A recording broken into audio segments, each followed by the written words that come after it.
Hello, everybody, and welcome to another episode of The Breeze. Breezeway Productions presents The Breeze. Thank you for joining us today. We are very excited to come to you on a Canon 90D, thanks to Canon's new software, the Cam beta that they've launched, and we're hoping that the quality and Jack Nicholson, right over here, are happy to be here today. So today we have a wonderful guest joining us, the creator and founder of Arena Cinelounge, which is going to be the first movie theater to open up in Los Angeles. Ladies and gentlemen, I would like to bring into the stream Christian Meoli. Hello, Christian. Hi, Alex. How are you? Thanks so much for having me. I'm good. Thanks for coming on the show. We're excited to talk to you about the opening of Arena Cinelounge and then find out what the movie-going experience is going to be. Yeah, absolutely. We're looking forward to it. We started prepping this week, and we've been hard at work at the theater to ensure that we have safety guidelines mapped out, and we have minimized touch points so that our customers and ourselves, for that matter, feel ultimately as safe as possible. Okay. Tell us a little bit about yourself and Arena Cinelounge for our viewers that aren't aware of the wonderful art house theater that you have. Yeah, so I started Arena in 2012. I was next to the Egyptian Theater, as I'm sure you remember. That's when I met you originally. And, I started Arena because I saw a need for another screen for new films in Los Angeles. I saw that a lot of indie films were not getting in theaters, especially genre films that I love very much. And so I took the initiative to start this 7-day endeavor back in 2012. And in 2017, we moved Arena and built out a brand new state-of-the-art concept cinema at 6464 Sunset Boulevard, where we've been residing. And then we expanded. We also have a rooftop cinema. We started a strategic relationship with the Montalban in Hollywood, and that gave us the ability to do outdoor rooftop movies and then large-scale premieres and special events. So currently we have 3 screens and in Hollywood, and we're going to be opening Cinelounge on Sunset first, as it is the most intimate. It has 60 seats. We're going to max with a decreased seat count of 15 per show. So, I mean, my take is, if gyms are open, let's get the movie theater open. Right. Well, when you touched on a point of the safety of the moviegoers as they're going to the movie theaters, since you are the first movie theater that's going to be open, what steps did you have to take in order to get that greenlit by the governor, health officials, and things like that? So I have been in webinars with the Trade Delegate Association that I'm a part of, which is NATO, National Association of Theater Owners. So we've been prepping for theater reopenings for a number of weeks from an educational standpoint, as well as the county released guidelines for family entertainment to address. So I've been following those guidelines. On June 8th, LA County announced that on June 12th, new movie theaters could reopen. That was a bit fast for me to, I'm nimble and quick, but even that was like, oh, okay, well, we can get started again. So I plotted for June 19th, scheduling the film, sending out announcements, getting the theater ready, and so forth. I believe on June 14th, the county pulled movie theaters back. So I called public health, and basically I need to find out today if they're going to give us the green light.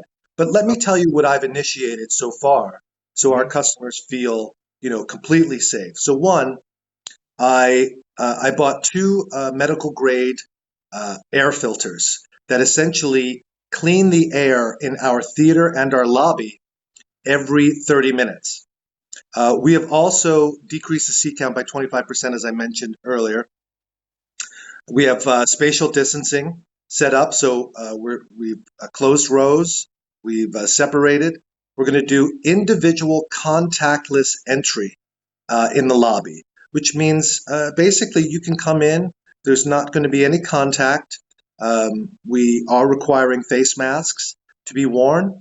The only time when they can be taken off is if you're eating or drinking. We have gloves available. We're going to be sanitizing our restrooms and our lobby, as well as the minimal hotspots for touch points that we have diagrammed. We're going to be doing that every 30 minutes as well. So, and between shows, we're going to be desanitizing the seats. With the minimal footprint that we have, I feel like we're on top of it, and that we can open. So I was able. You showcased a couple of pictures online of what the spatial seating may look like. Do you mind if I throw that up real quick? Yeah, please. Okay, so you can see right here. I'll minimize this. That the seating is sparse. You might recognize some faces in the crowd. You can showcase one of the movies that's going to be playing at the Arena Cinelounge. It is going to be called Babyteeth, starring Ben Mendelsohn, directed by Shannon Murphy. It is the 2020 Palm Springs winner. We are going to show you the trailer for the film, because that's going to be one of the movies that is going to be streaming or showing at Arena Cinelounge.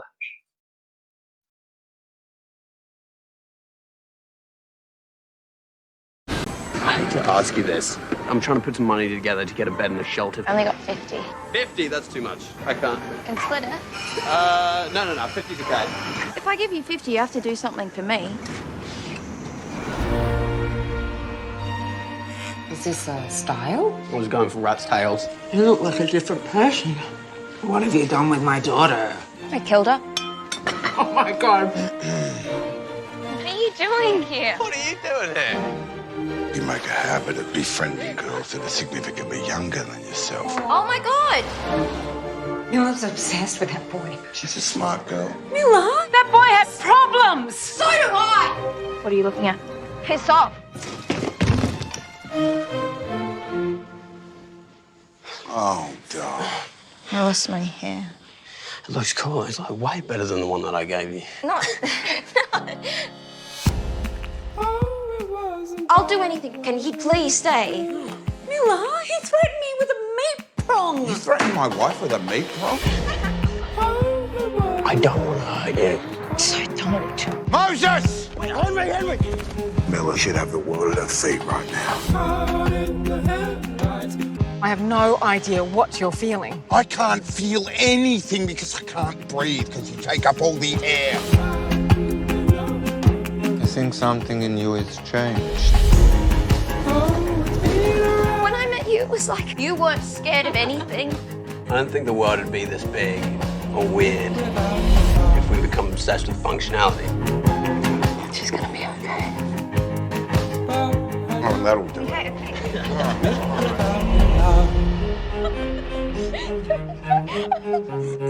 This is the worst possible parenting I can imagine.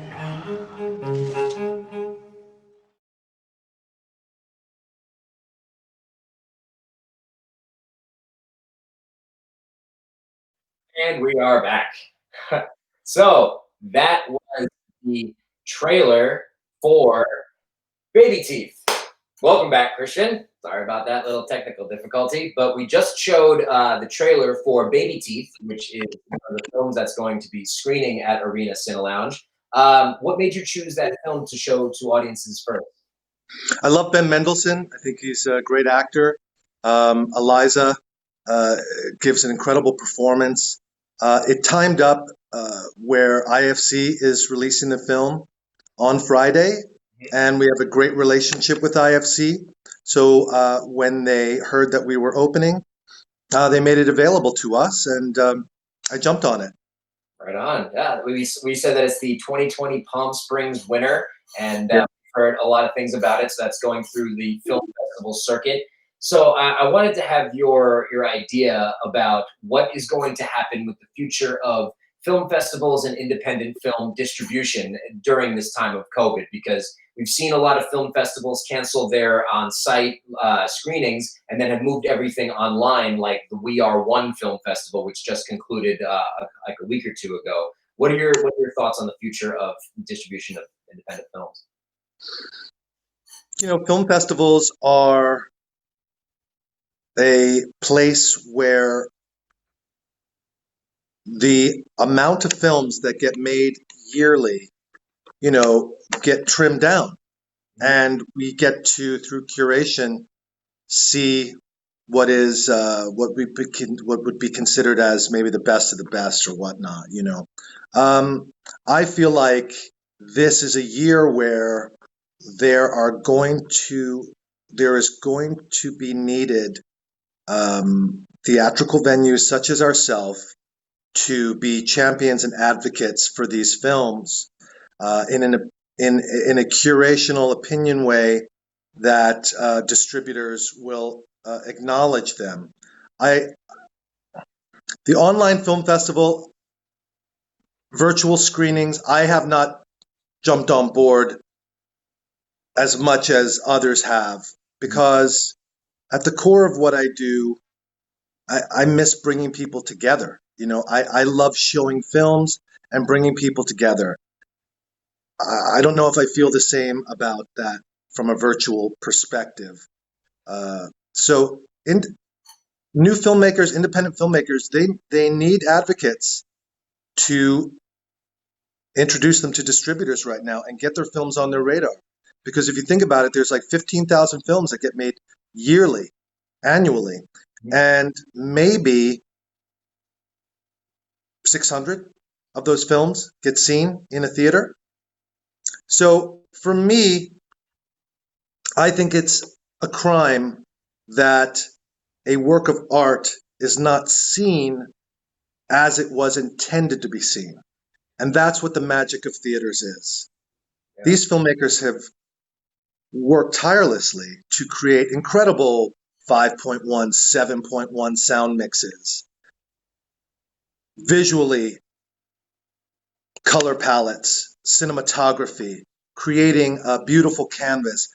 You want to see that in a theater. You want to be able to appreciate the work as it was intended. That's why cinema is so important. That's why even these film festivals are important for these films, because for a lot of them, it may be the only time that they are making it to a screen to be seen. So in that way, I'm really hopeful that with this outreach and with your help, more filmmakers can become familiar with what we do and will approach us to tell their stories with them. Yes, well said. Thank you. You talked about the phone calls you were having with the Theater Association. Is there any insight that you can give us for the plans of what we've been seeing through press releases and in the news about it is like Cinemark was thinking about opening up about 0.5% in July. AMC was on the border of bankruptcy and possibly going under. A lot of different views of a very tumultuous time for theaters.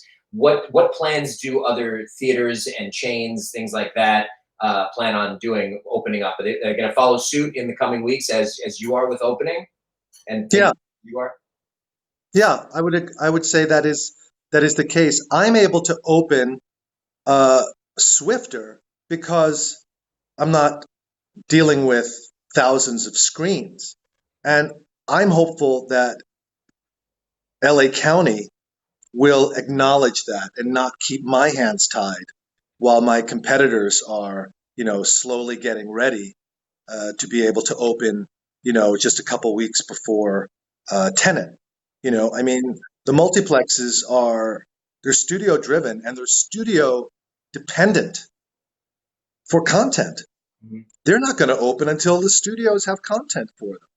Yeah. They're not coming from a position of film culture, which is what I'm doing, nor are they coming from a perspective of, let's just open and, that it doesn't make sense for them from an economical standpoint to open for just 15 people. They have too many staff and so forth.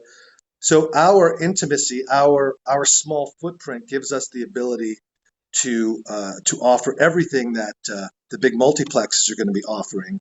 We're hitting the same guideline points. You know, Cinemark in their release yesterday, they were like, Cinemark is going to be offering fresh air, clean air. I had to go back to my purifiers and read the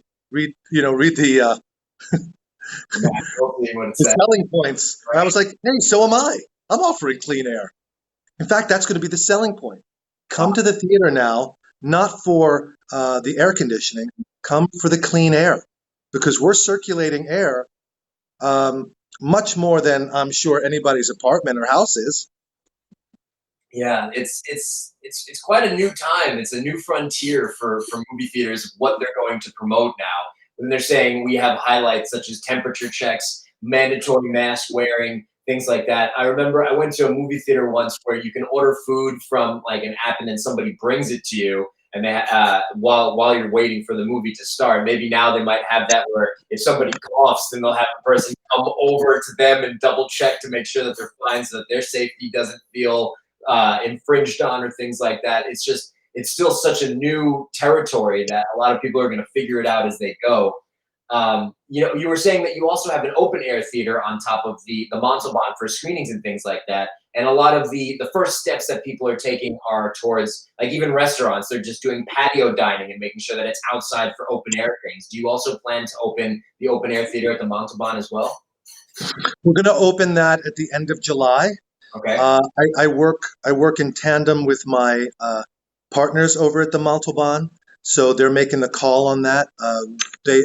We are doing private screenings, pretty much as we speak. I mean, we did a 25-person outdoor screening, private, this week. But we're going to open. What we're going to do actually is we're going to do a special 4-night drive-in movie theater at the Hollywood Palladium.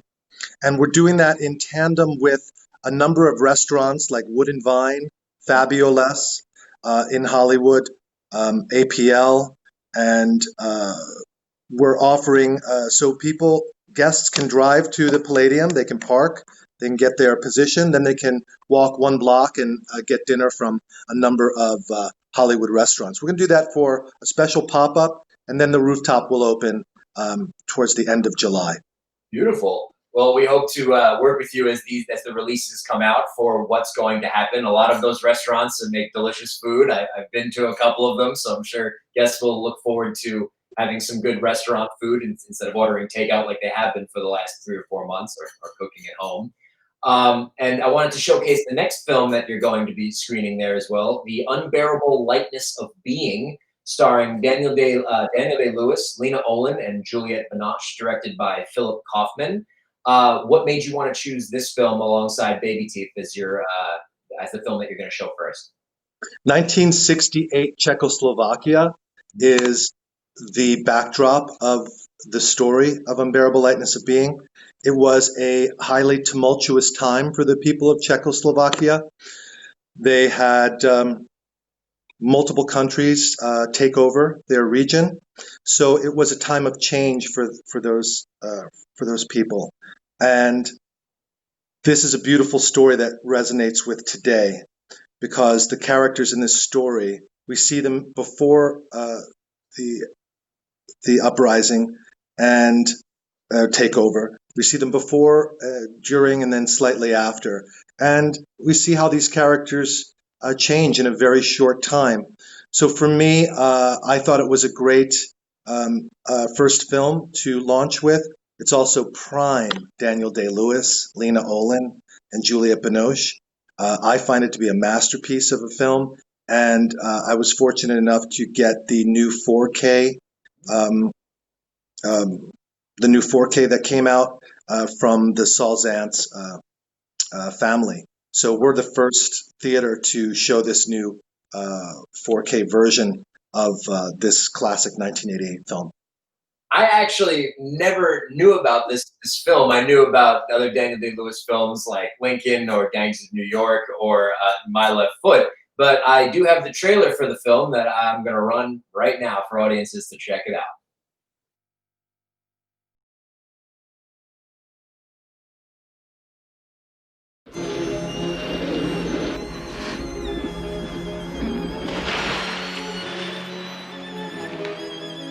Don't you ever spend the night at a woman's place? Come to me. I always try not to get too attached to a place, To objects or to people? Life's so light, like an outline we can't ever fill in or make any better. I know you see other women. I know it. Take off your clothes.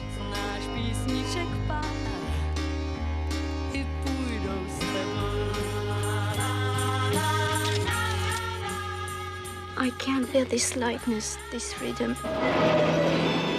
I'm not strong enough. I'm weak.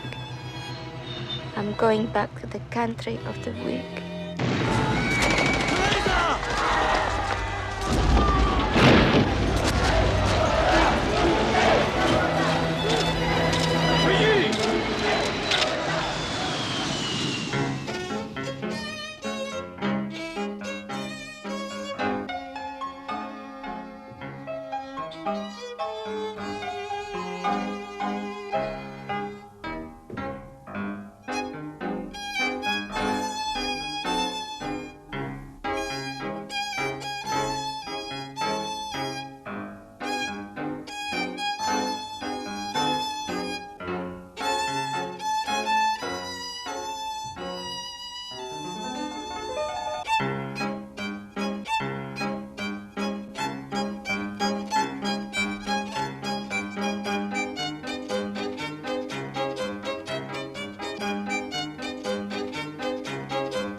So we were muted.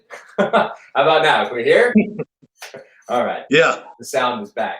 I was just saying that was the Unbearable Lightness of Being, the trailer that just played. Will be screening at Arena Cinelounge. Are the movies going to be shown in tandem, so one first, then the other, or are they on separate dates? Yeah, no, we show them in tandem.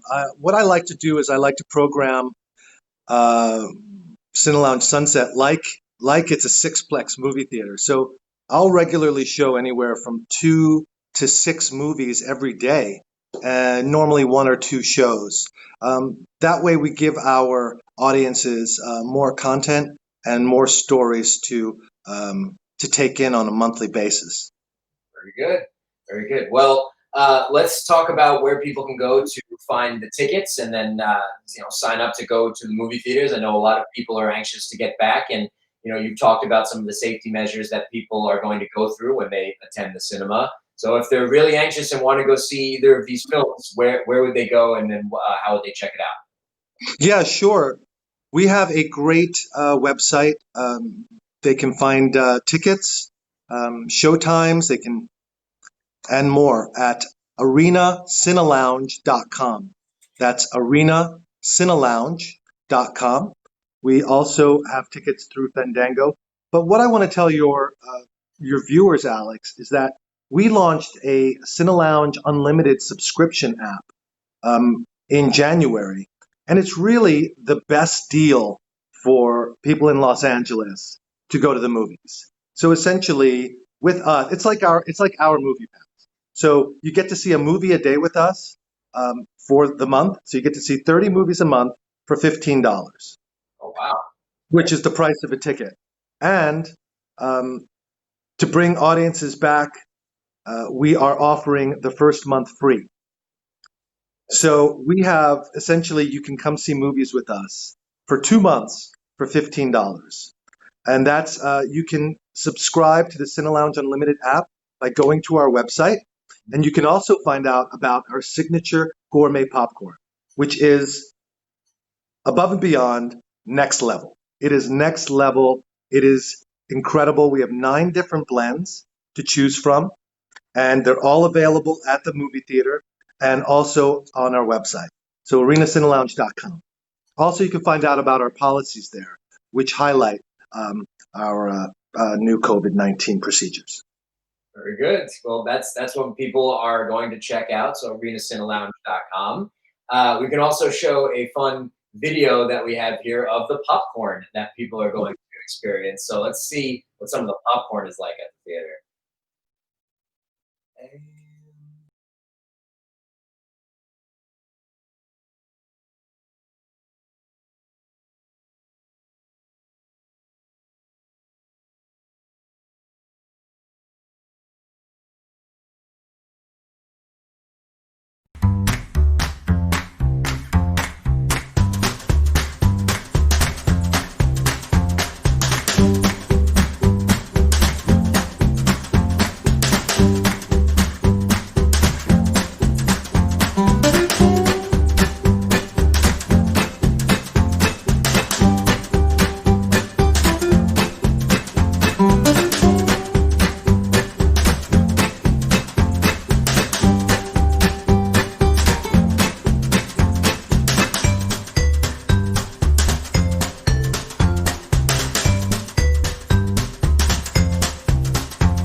Well, there we have it. Looks like some very fun popcorn that people can snack on when they enjoy the movies at Arena Cinelounge, which is opening up tomorrow, the first theater in Los Angeles to reopen to audiences. And in closing, is there anything you'd like to say to the viewers about the movie-going experience and what you hope for the future during this time of COVID and safety? You know, movie theaters are about a communal experience. That's really the difference between home and theater viewing. And I want people to feel like Cinelounge is their living room. So, you know, we're going to open and we're going to play films. If the county closes us, then we'll be closed. But we'll do I'll do special invitation screenings.